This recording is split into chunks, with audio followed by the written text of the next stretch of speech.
اعوذ باللہ من الشیطان الرجیم بسم اللہ الرحمن الرحیم الذين يتبعون الرسول النبي الأمي الذي يجدونه مكتوبا عندهم في التوراة والإنجيل يأمرهم بالمعروف وينهاهم عن المنكر ويحل لهم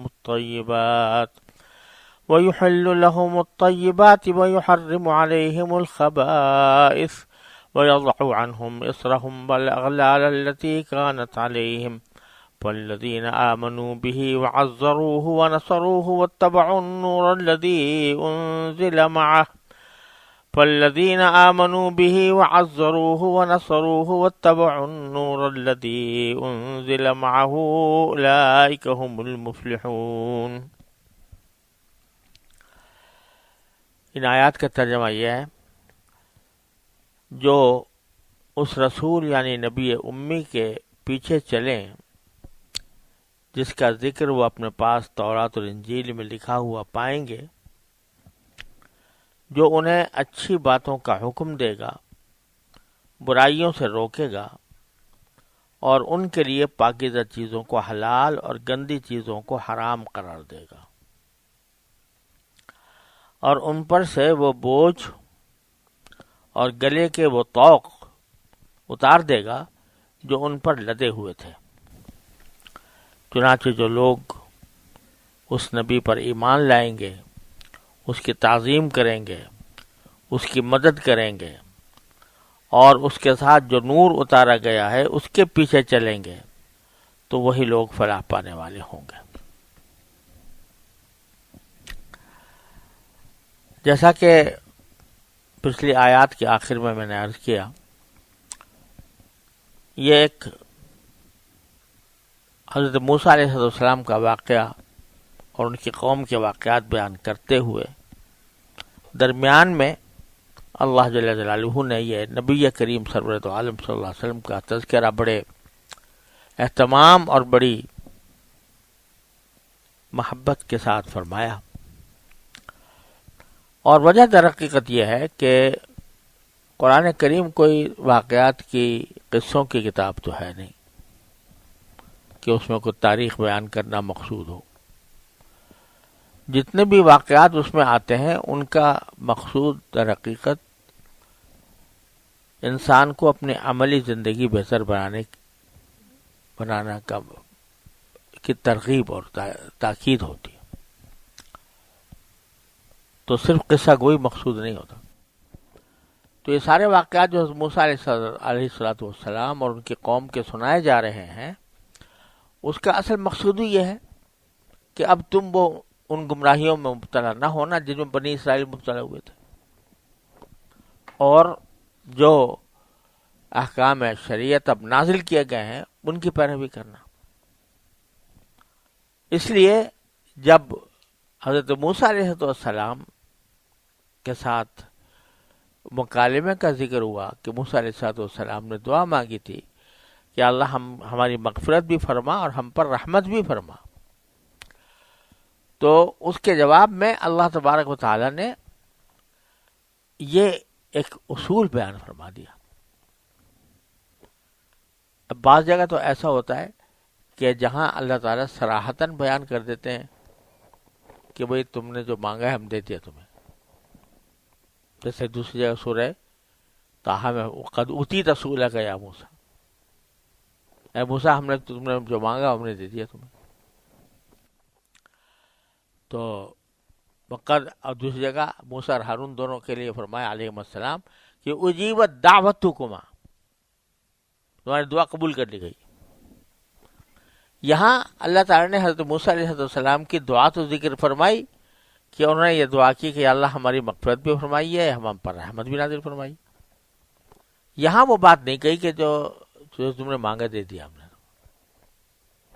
یا تمہاری دعا ہم نے قبول کر لی، بلکہ ایک لمبی بات فرمائی اس کے آگے۔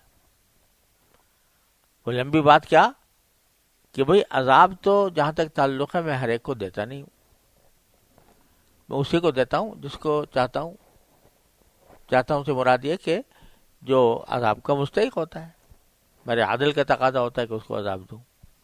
بہت سو کو تو عدل کا تقاضا ہونے کے باوجود معاف کر دیتا ہوں، لیکن دیکھو چاہتا ہوں ان میں سے دے دیتا ہوں. عذاب کا تو قصہ ہی ہے.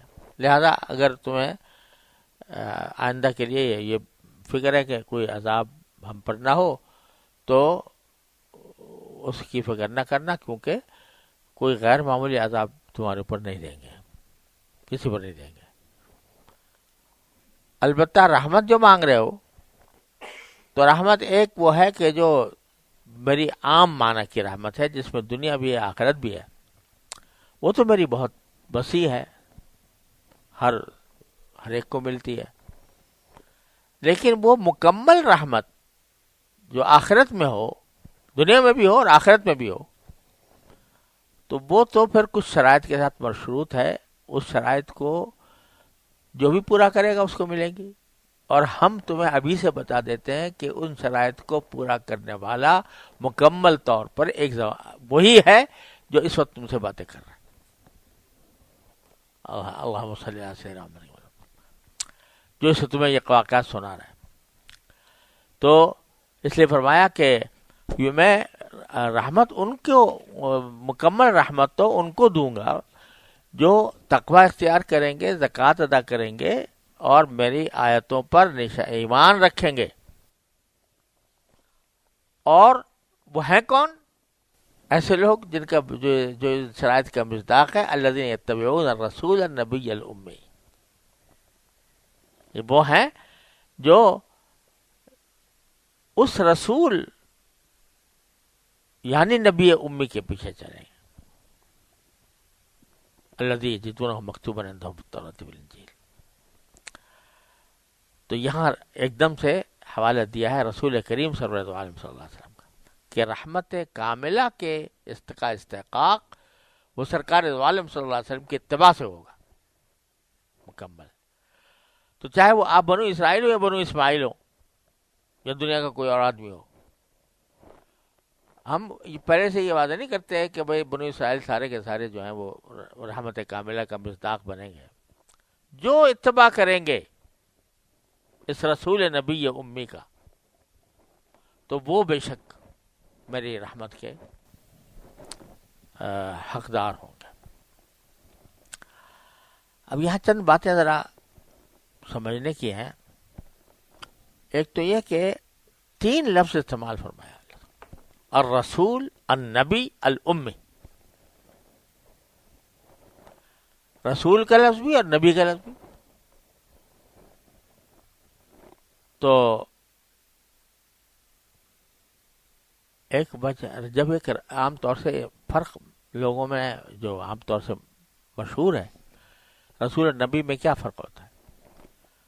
رسول نئی شریعت لے کر آتا ہے اور نبی کوئی نئی شریعت لے کر نہیں آتا، بلکہ پچھلی شریعت ہی کو کی تبلیغ، دعوت و تبلیغ کرتا رہتا ہے. جیسے موسیٰ علیہ السلام جب تشریف لائے تو وہ صاحب شریعت تھے اور رسول تھے. اس کے بعد جو بنی اسرائیل میں لوگ آتے رہے، جو انبیاء آتے رہے، ان کو نبی کہا جاتا ہے، رسول نہیں. کیوں؟ اس لیے کہ وہ نئی شریعت لے کر نہیں آئے تھے، وہی شریعت موسیٰ علیہ السلام والی ان کے پاس بھی چل رہی تھی. تو اس لیے وہ نبی تھے، رسول نہیں تھے. رسول وہ ہوتا ہے جو نئی شریعت لے کر آتا ہے. لہذا ہر رسول نبی تو ہوتا ہے لیکن ہر نبی رسول نہیں ہوتا.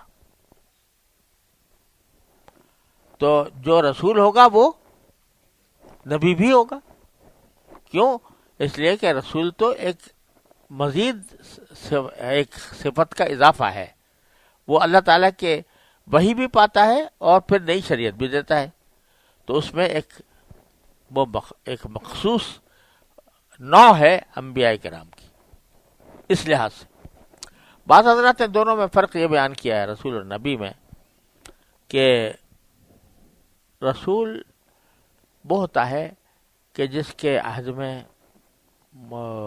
دشمنوں سے مقابلے کے بڑے واقعات پیش آئے ہوں اور جس نے تبلیغ اور دعوت میں محنتیں اٹھائی ہوں، قربانیاں دی ہوں، اور پھر بالآخر اللہ تعالیٰ نے ان کے مخالفین کو ہلاک کیا ہو، تو ایسے حضرات کو تو کہا جاتا ہے رسول، اور جو محض ایک پیغام پچھلے پیغمبر کا لے کر آئے تھے وہ دیتے رہے، پہنچاتے رہے، کوئی بڑا مارکے کا مقابلہ دشمنوں سے نہیں ہوا تو اس کو نبی کہتے ہیں۔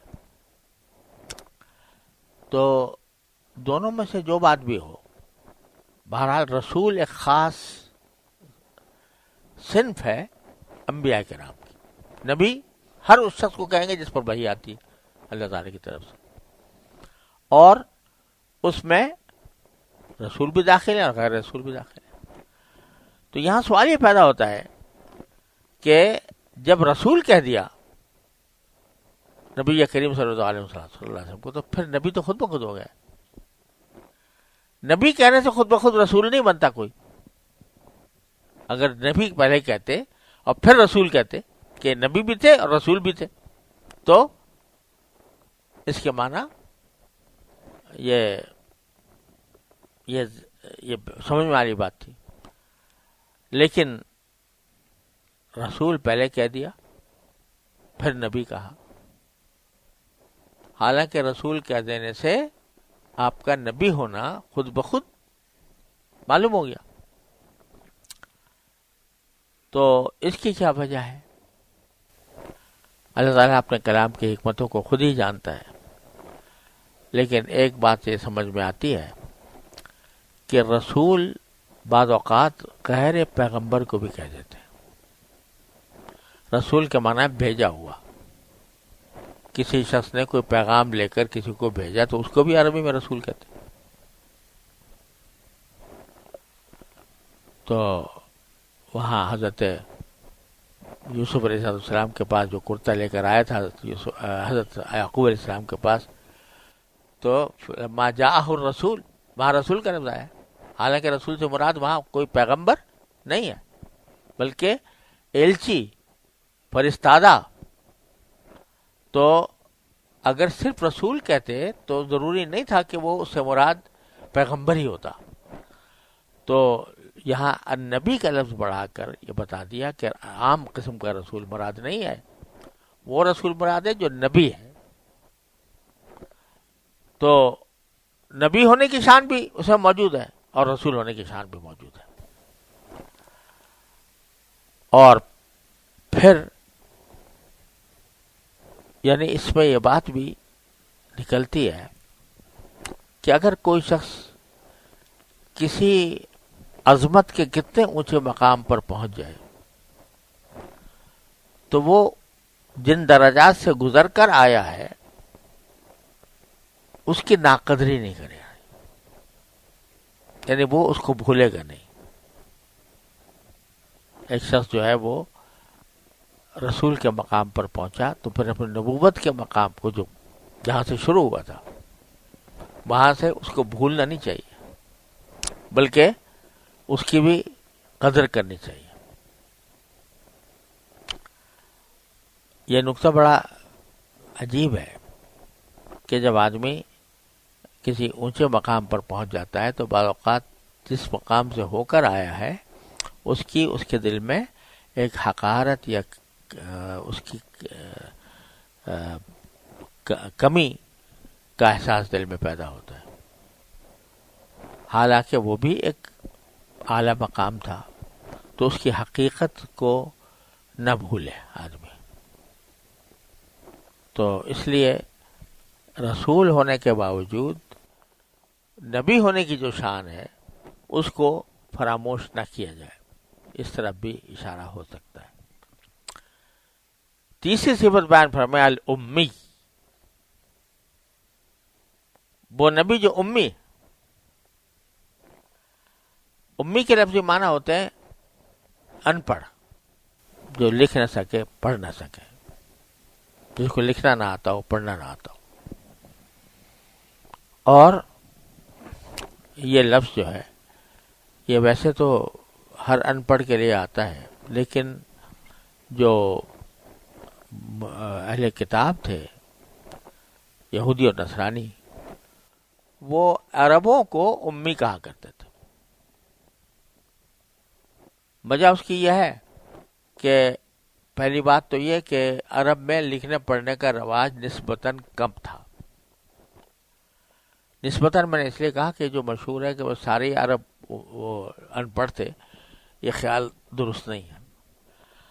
اگر سارے ہی ان پڑھ ہوتے تو اقرأ باسمک رب الذی خلق الذی علم بالقلم علم الانسان ما لم یعلم، پہلی آیتوں میں قلم کا ذکر نہ آتا. تو اسے جو خیال میں تصور ہے کہ اکثریت جو ہے وہ ان پڑھ تھی اور تو کوئی علم سے واسطہ نہیں تھا، تو یہ خیال غلط ہے. لیکن بہت بڑی تعداد، کوئی شک نہیں، وہ ان پڑھ تھی. اس لیے ایک تو اس وجہ سے سب کو امی کہہ دیتے تھے، اور دوسری وجہ یہ تھی کہ اہل کتاب یہ کہتے تھے کہ ہمارے پاس اللہ کی نازل کی ہوئی کتابیں ہیں. یہودی کہتے ہیں ہمارے پاس تورات ہے، نصرانی کہتے ہیں ہمارے پاس انجیل ہے. تو گویا جن کے پاس کتابیں اللہ تعالیٰ نے نازل کی ہیں اور وہ ان کے لیے مخصوص کر دی گئی ہیں، تو وہ ہیں اصل میں علم رکھنے والے. جن کے پاس کوئی آسمانی کتاب ہی نہیں، وہ تو امی ہے. وہ تو ایسے ہیں جیسے کہ لکھنا پڑھنا ان کو آتا ہی نہیں. تو اس لیے انہوں نے ایک لقب رکھ دیا تھا امیین کا. اور جب نبی کریم سرور عالم صلی اللہ علیہ وسلم کے حوالے سے امیین کا ذکر آتا تھا تو ان کے ذہن میں معاذ اللہ ایک تنقیص کا پہلو ہوتا تھا. اللہ تبارک و تعالیٰ نے قرآن کریم میں جہاں جہاں ذکر فرمایا تو وہاں اس کی شان بڑھا کر، امی کی شان بڑھا کر کہتے جس چیز کو تم قابل توہین سمجھتے ہو، حقیقت میں تو وہ ان کے اعجاز کا زبردست مظاہرہ ہے. یہ ان کے سینے کا تمغہ ہے، یہ تاج ہے ان کے سر کا کہ وہ امی ہے. تو اس لیے خاص طور پر وَالَّذِي بَعَثَ فِي الْأُمِّيِّينَ رَسُولًا مِّنْهُمْ، امی نے بھیجا، ٹھیک ہے امیین میں بھیجا، امی بھیجا، لیکن امی اور نقطدان عالم. تو یہ امی جو ہے وہ یہ خود اس کا امی ہونا دلیل ہے اس کے رسول اور نبی ہونے کی. کیونکہ جو آدمی نے ساری زندگی کچھ کتاب نہ پڑھی ہو، نہ پڑھ سکتا ہو، ساری زندگی نہ کچھ لکھا ہو، نہ لکھ سکتا ہو، نہ لکھی ہوئی تحریر کو پڑھ سکتا ہو، اس کے زبان مبارک پر یہ کلام، اس کے زبان مبارک پر یہ کلام کہ جس کے آگے ساری دنیا نے سر جھکا دیے. اور بھئی اگر کوئی گھڑ کے اعوذ باللہ کچھ تھوڑا بہت جملے بنا بھی لے تو ساری زندگی پڑھتا رہے گا اسے. جب 2 مہینے بعد، 6 مہینے بعد، 8 مہینے بعد تب بھی پڑھے گا تو وہی پڑھے گا، اس میں ایک لفظ بھی ادھر سے ادھر نہیں ہوتا. تو یہ چیز جو ہے ان کا امی ہونا یہ کوئی عیب نہیں، یہ کمال کا اعلیٰ درجہ ہے کہ اس امی کے زبان کے اوپر یہ حکمت کی باتیں کیسے جاری ہو رہی ہیں، یہ معجزانہ کلام اس کی زبان پر کیسے جاری ہوتا ہے. تو اس لیے امی ہونا اس کا فخر ہے، امی ہونا اس کے لیے ایک تمغہ ہے. الرسول یتبعون الرسول النبی الامی. اب اس پیار کے ساتھ امی کا لفظ فرمایا اور اس شان کے ساتھ فرمایا کہ جس کو تم عیب سمجھتے ہو، وہ یہ جو اس نے جملہ کہا ہے، میں نے ہے تو گڑبڑ آدمی کا، فیضی کا شعر ہے کہ جو ہے وہ بے سایہ و صاحبان عالم، بہت اس میں کہتا ہے نعت میں بے سایہ و صاحبان عالم، یعنی مشہور ہے نا کہ حضور اقدس صلی اللہ علیہ وسلم کو سایہ نہیں پڑتا تھا، اگرچہ غلط ہے.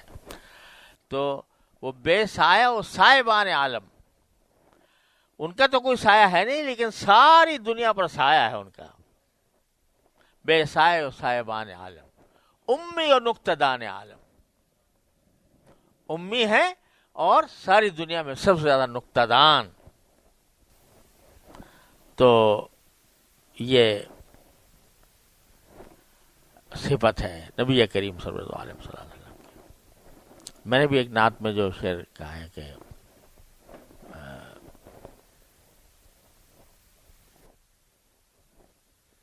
جہل کا میل اتار کر، بہم کی گرد جھاڑ کر، امی نے لہلہا دیے حکمت دین کے سبززار۔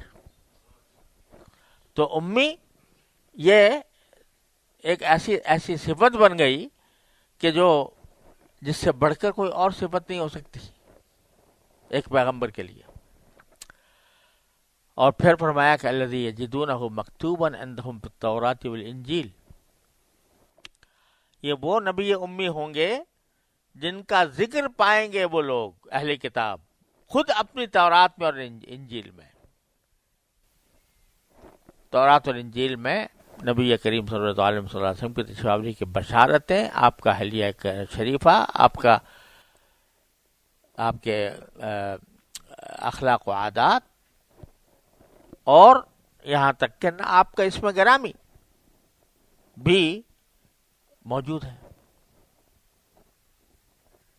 اب ہزار تعریفیں ہو گئیں ان دونوں کتابوں میں، لیکن اس کے باوجود ابھی تک ایسی عبارتیں موجود ہیں جو نبی کریم صلی اللہ علیہ وسلم کے سوا کسی اور پر صادق نہیں آ سکتی۔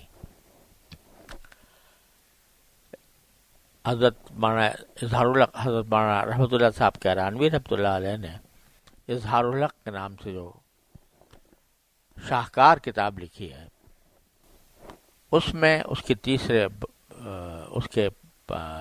چھٹے باب میں نبی کریم صلی اللہ علیہ وسلم کی رسالت کے باب میں وہ ساری پیشن گوئیاں جمع کی ہیں، بشارتیں جمع کی ہیں جو رسول کریم صلی اللہ علیہ وسلم کے بارے میں آج تک بائبل میں موجود ہے۔ اور میں نے اس کا بائبل سے قرآن تک کے نام سے اس کا ترجمہ کر کے شائع کیا تھا، تو اس میں وہ جو کوئی چاہے دیکھ لے، بعض الفاظ ایسے آئے ہیں نبی کریم صلی اللہ علیہ وسلم کے بارے میں، یہاں ان کا موقع نہیں ہے کہ ان سب کی تفصیل بیان کروں، تو لیکن اس میں موجود ہے، آج بھی آدمی دیکھ سکتا ہے۔ تو چوتھی صفت یہ بیان کی تھی کہ آپ رسول ہوں گے، نبی ہوں گے، علمی ہوں گے، اور ان کا ذکر تورات اور انجیل میں لوگ لکھا ہوا پائیں گے۔ اب آگے پانچویں صفت یہ کہ یامرہم بالمعروف وینہاہم عن المنکر،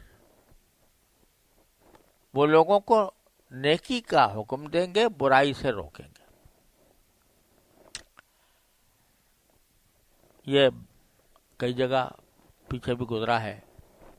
اس امت محمدیہ علیہ صاحب صلاۃ والسلام کو خاص طور پر فرمایا گیا کہ کنتم خیر امت اخرجت للناس تأمرون بالمعروف وتنہون عن المنکر۔ تو یہ خصوصیت ہے اس امت محمدیہ علیہ صاحب السلام کی پوری دنیا کے لیے۔ تو یہ آپ کا یہ ساری زندگی نمونہ ہوگی امر بالمعروف و نہی عن المنکر کا۔ پھر فرمایا وَيُحِلُّ لَهُمُ الطَّيِّبَاتِ، آپ لوگوں کے لیے حلال قرار دیں گے پاک صاف چیزوں کو، صاف ستھری چیزوں کو۔ وَيُحَرِّمُ عَلَيْهِمُ الْخَبَائِثَ، اور ناپاک اور گندی چیزوں کو حرام قرار دیں گے۔ کیا مطلب؟ یہ تو جتنے انبیاء کرام آئے ان کے ہاں حلال و حرام کا تو مسئلہ تھا، کوئی چیزیں حلال کوئی چیزیں حرام، پچھلے انبیاء کرام میں بھی ہوتا رہا۔ تو پھر حضور کی کیا خصوصیت ہوئی کہ آپ طیبات کو حلال قرار دیں گے، صاف ستھری چیزوں کو، اور گندی چیزوں کو حرام قرار دیں گے۔ تو اس کی وجہ یہ ہے کہ بنی اسرائیل کے پیغمبروں پر جو احکام آئے ان میں سے بعض جو تھے وہ سزا کے طور پر تھے، حقیقت کے اعتبار سے نہیں تھے۔ یعنی حقیقت کے اعتبار سے ایک شے پاک صاف تھی اور اس میں کوئی گندگی نہیں تھی، اس لیے وہ حلال تھی، لیکن ان کی نافرمانیوں کی وجہ سے اس کو حرام کر دیا گیا تھا. فَبِظُلْمٍ مِّنَ الَّذِينَ هَادُوا حَرَّمْنَا عَلَيْهِمْ طَيِّبَاتٍ أُحِلَّتْ لَهُمْ. صاف صاف قرآن نے فرمایا کہ تھے طیبات وہ، لیکن ان طیبات کو ہم نے ان کی ظلم کی وجہ سے حرام کر دیا تھا. تو رسول کریم صلی اللہ علیہ وسلم کے صفات میں یہ بات ہے کہ جو عارضی سزائیں کے طور پر جو عارضی ممانعتیں تھیں وہ ختم ہو جائیں گی.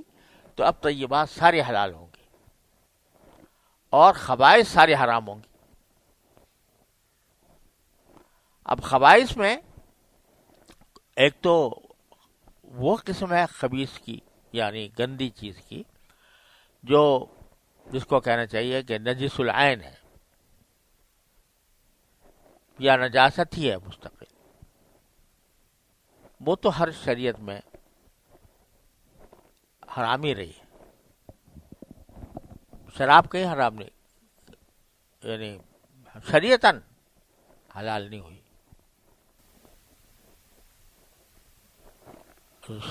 تو بہرحال بہت سی چیزیں ایسی ہیں، خنزیر بھی ایسا ہی ہے. لیکن کچھ ایسی چیزیں ہیں کہ جو پہلے ان کو ناپسند کیا گیا تھا، اب ان کی ناپسندیدگی بھی ختم ہو گئی. خبائث میں وہ چیزیں بھی داخل ہیں. یا اس کے برعکس کہ پہلے ان کو پاکیزہ سمجھا گیا تھا، بعد میں اس کو منع کر دیا گیا. تو یہ مطلب ہے کہ آپ ان کے لیے طیبات کو حلال کریں گے، خبائث کو حرام کریں گے. وَيَضَعُ عَنْهُمْ إِصْرَهُمْ وَالْأَغْلَالَ الَّتِي كَانَتْ عَلَيْهِمْ. اور ان پر سے وہ بوجھ اور گلے کے وہ طوق اتار دے گا جو ان پر لدے ہوئے تھے. جیسا کہ ابھی عرض کیا، یہودیوں کو بعض خاص ایسے احکام کا پابند کر دیا گیا تھا جو بڑے سخت تھے، تو ان کو بوجھ کہا گیا ہے. مثلا یہ ایک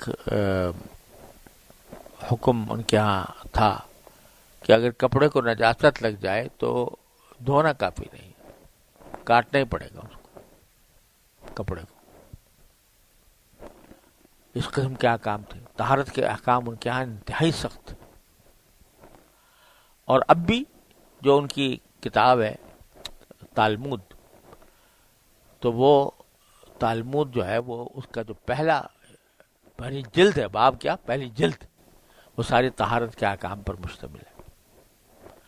اور اس میں اتنے سخت احکام ہیں طہارت کے کہ عقل حیران ہوتی ہے. تو شروع میں ان کے اوپر یہ سخت احکام رکھے گئے تھے، اللہ تعالیٰ نے اپنی حکمت سے رکھے تھے.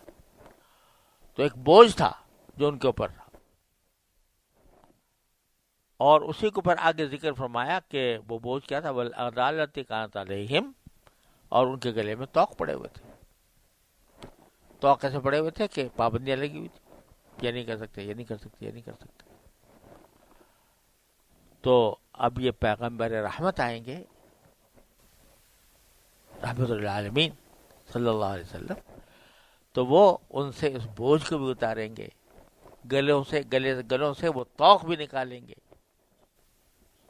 کیونکہ وہ ایک عارضی پابندیاں تھیں جو کسی خاص صورتحال میں اللہ تعالیٰ نے عائد فرمائی تھی. اب سرکار دو عالم صلی اللہ علیہ وسلم کی تشریف آوری کے بعد انسانیت اپنے طریقے پر آ گئی، اپنے طریقے پر آ گئی، اعتدال پر آ گئی. تو اب اعتدال پر آنے کے بعد وہ سخت احکام کی ضرورت نہیں ہے. یہ جو حجۃ الوداع کے موقع پر نبی کریم صلی اللہ علیہ وسلم نے فرمایا تھا کہ الزمان قد استدار قد حیاتہ یوم خلق اللہ السماوات والارض. زمانہ گھوم پھر کر اسی جگہ آ گیا جس طرح اللہ نے آسمان اور زمین کو پیدا کیا تھا. یہ آپ نے اس وقت فرمایا تھا حجۃ الوداع کے موقع پر، جس کا عام مطلب یہ سمجھا جاتا ہے کہ یہ عرب والوں نے جو نسیح کی بدعت جاری کر رکھی تھی کہ مہینوں کو آگے پیچھے کرتے رہتے تھے. اب کہتے ہیں بھائی اب کے محرم جو ہے وہ سفر کے بعد آئے گا. سمجھے نا, پہلے سفر آ جائے گا اور پھر اس کے بعد محرم آئے گا. کیوں؟ مسئلہ یہ کہ لڑتے لڑتے بیچ میں کوئی حرام مہینہ آ گیا, اب لڑائی زوروں پر ہے, اس میں روکنا مشکل ہے. چاند طلوع ہو گیا تو انہوں نے کہا جی بس چلو اب کہ یہ چاند جو ہے اس کو ہم سمجھتے ہیں سفر کا ہے, یہ محرم کا نہیں ہے. تو یہ نسی کہلاتا تھا, مہینوں کو آگے پیچھے کرنا. تو اس سے سارا نظام خراب ہو گیا تھا. 18 سال سے عمل ہو رہا تھا نا کہ کبھی آگے پیچھے کر دیا کبھی پیچھے کر دیا, تو وہ ساری ترتیب بگڑ گئی تھی. تو جب جس مرتبہ سرکار دو عالم صلی اللہ علیہ وسلم نے حج ودا فرمایا تو اس وقت سارا گھوم پھر کے وہ صحیح 9 ذی الحجہ تھی. یعنی وہ نسی کی وجہ سے جو گڑبڑ واقع ہوئی تھی وہ ختم ہو گئی تھی. تو اس کا ایک مطلب یہ بیان کیا جاتا ہے کہ الزمان قد استدار کہیئته یوم خلق اللہ السماوات والارض. زمانہ گھوم پھر کر اسی جگہ آ گیا جس جگہ پہ اللہ نے آسمان اور زمین کو پیدا کیا تھا. لیکن اس کے اندر ایک معنی پنہا ہے دوسرے, وہ یہ کہ آپ کی تشریف آوری سے پہلے دنیا افراط و تفریط میں مبتلا تھی, طبیعتیں خراب ہو چکی تھیں, مزاج بگڑے ہوئے تھے, فطرت سے ہٹے ہوئے تھے. اب زمانہ گھوم پھر کر وہ اسی فطرت پر آ گیا جس فطرت پر اللہ نے اس کو پیدا کیا تھا. تو وہ اس فطرت پر جب آ گیا تو اب ان افراط و تفریط والے احکام کی ضرورت نہیں رہی. تو جو یہ ضرورت نہیں رہی اضرب عنہم اسرہم والغالۃ کانت علیہم, تو وہ بوجھ اتار دیا, وہ گلے کے طوق نکال دیے نبی کریم سرورت عالم صلی اللہ علیہ وسلم کے ذریعے. تو اب وہ مزاج جو ہے وہ مزاج انسانیت وہ تبدیل ہو کر اعتدال پر آ گیا. تو اب ضرورت نہ رہی. اسی سے پتہ چلا کہ اب آپ کے بعد کسی اور نبی کی ضرورت نہیں, کیونکہ جب جو کچھ بگاڑ ہونا تھا, آگے پیچھے ہونا تھا, وہ سب ہوا کر آخر میں جب انسانیت فطرت پر آ گئی اور الیوم اکملت لکم دینکم فرما دیا گیا, واتممت علیکم نعمتی فرما دیا گیا, ورضیت لکم الاسلام دینا فرما دیا گیا, تو اب کسی اور کی حاجت نہیں. تو آپ کے اوپر نبوت اس لیے خدا پوری ہو گئی, تکمیل ہو گئی. چنانچہ فالذین آمنوا بہ, جو لوگ ان پر ایمان لائیں گے, وعزروہ, اور ان کی تعظیم کریں گے, ونصروہ, اور ان کی مدد کریں گے, واتبعوا النور الذی انزل معہ, اور اس نور کی پیروی کریں گے جو آپ کے ساتھ نازل کیا گیا, تو اولئک هم المفلحون, وہی ہوں گے فلاح پانے والے. تو فلاح پانے والوں کے لیے سب سے پہلی بات تو یہ بتائی کہ ایمان لائے ہوں نبی کریم صلی اللہ علیہ وسلم پر. یہ گویا موسیٰ علیہ السلام سے ہی کہا جا رہا ہے, اور موسیٰ علیہ السلام کے واسطے سے ان کی بنی اسرائیل سے کہا جا رہا ہے کہ اصل میری رحمت کا کمال ان لوگوں کے اوپر ہوگا جو ایمان لائیں گے اس نبی امی کے اوپر. اور صرف ایمان لانا کافی نہیں ہے, معزروہ, اس کی تعظیم کریں گے. ایمان لانا تو یہ اتنا ہی ہے کہ بھئی ٹھیک ہے ہم نے اللہ کے سچے رسول ہیں, لیکن آدمی رسول بھی مانے اور ساتھ میں آپ کی تعظیم بھی نہ کرے, تو یہ ایمان معتبر نہیں. ایمان کے ساتھ تعظیم بھی ضروری ہے. تو وعزروہ ونصروہ, تو ان کی یہی وجہ ہے کہ صرف اتنا کافی نہیں آدمی ایمان لائے. لا یکونوا لا یؤمن احدکم حتی اکون احب الیہ من نفسہ وولدہ من اہلہ وولدہ والناس اجمعین، او کما قال صلی اللہ علیہ وسلم۔ کوئی ایمان مومن ہو ہی نہیں سکتا اس وقت تک جب تک کہ نبی کریم سرور دو عالم صلی اللہ علیہ وسلم کی ذات اس کو اپنی جان سے، اپنی اولاد سے اور ساری دنیا سے زیادہ محبوب نہ ہو جائے۔ تو یہ بھی ایمان کا لازمی حصہ ہے۔ آمنوا بہ وعزروہ، اور یہ لفظ جو ہے نا عزروہ، ہم نے اس کا ترجمہ کیا کیا کہ آپ کی تعظیم کریں۔ اب یہاں قرآن کریم میں جو لفظ آیا ہے، ویسے تعظیم بھی آ سکتا تھا نا، وَيُعَظِّمُوهُ، لیکن لفظ استعمال کیا تعزیر کا۔ تعزیر کے اصلی معنی یہ ہے کہ کسی کو شفقت کے ساتھ کسی چیز سے منع کیا جائے اس کی حفاظت کی خاطر، یہ تعزیر کے معنی ہوتا ہے۔ یہ جو سزا کے معنی میں تعزیر آتی ہے نا، اس کو تعزیرات کہتے ہیں، تو وہ بھی نکلا یہیں سے ہے کہ اس کے ساتھ شفقت کا تقاضا یہ ہے کہ اس کو روکا جائے اس کام سے۔ تو یہاں پر تعذروہ، نبی کریم سرورت عالم صلی اللہ علیہ وسلم کی تعظیم کریں، تقدیس کریں، لفظ نکلا ہے تعزیر سے، جس کا معنی یہ کہ اس میں محبت بھی شامل ہے اور سرکار دو عالم صلی اللہ علیہ وسلم کا دفاع بھی شامل ہے۔ کیونکہ میں نے ابھی عرض کیا تعزیر کے ابزی معنی کیا ہے؟ شفقت کے ساتھ کسی کی حفاظت کرنا، محبت کے ساتھ کسی کی حفاظت کرنا، کسی اس دکھ سے اس کو بچانا۔ تو اب اس لفظ میں اگر صرف تعظیم کہتے ہیں صرف تعظیم ہوتی، اس میں تعظیم بھی ہے، اس میں محبت بھی ہے، اس میں دفاع بھی ہے سرکار دو عالم صلی اللہ علیہ وسلم۔ تو جب تک یہ تینوں چیزیں جمع نہیں ہو جائیں گی کہ آدمی ایمان بھی لائے گا، تعظیم بھی کرے گا، محبت بھی رکھے گا، اور جہاں ضرورت ہوگی تو سرکار دو عالم صلی اللہ علیہ وسلم کے سامنے سینہ سپر ہو کر کھڑا ہوگا آپ کے دفاع کے لیے، تو جو تعظیم کریں گے اس معنی میں، وَنَصَرُوهُ، اور جو اس کی مدد کریں گے، اللہ کا پیغام دنیا کو پہنچانے کے لیے اس کے مددگار بنیں گے۔ لڑائی ہوگی تو مدد کریں گے، جہاد ہوگا تو مدد کریں گے، تبلیغ ہوگی تو مدد کریں گے، تعلیم ہوگی تو مدد کریں گے۔ وَاتَّبَعُوا النُّورَ الَّذِي أُنزِلَ مَعَهُ، اور پیچھے چلیں گے اس روشنی کے جو ان کے ساتھ نازل کی گئی۔ روشنی کون سی نازل کی گئی؟ قرآن۔